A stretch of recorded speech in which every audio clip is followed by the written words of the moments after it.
আপনাদের একটা জিনিস দেখাই, এই যে আমাদের রংপুরে হচ্ছে, এটা হচ্ছে পুলিশ সুপারের কার্যালয়। এটা হচ্ছে পুলিশ সুপারের কার্যালয়।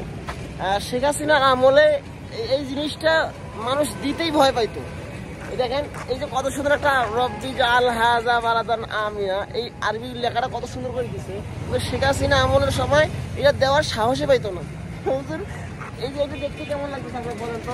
পুলিশ সুপারের কার্যালয় এত সুন্দর একটা আরবি কত সুন্দর করে লেগে দিছে, অর্থবোধক কত সুন্দর একটা জিনিস। স্বৈরাচারের পতনের পরে এখন অত্যাচার তো আর কম করে নাই, নীল পোশাকওয়ালা লোকগুলো তো আর অত্যাচার কম করে নাই। এখন যখন স্বৈরাচার নাই, এখন ছাত্র জনতা হুজুররা তো আসি তো ভাঙি দিয়ে করে। এই জন্য দিছে যে না বাবা, আমরা এখন তবা করে ভালো হয়ে গেছি, আর ভাঙচুর আর করেন না। তবা করছে না, দেখতে অনেক ভালো লাগতেছে। দেখেন কত সুন্দর একটা ইসলামিক রাষ্ট্র ভাব আসতেছে।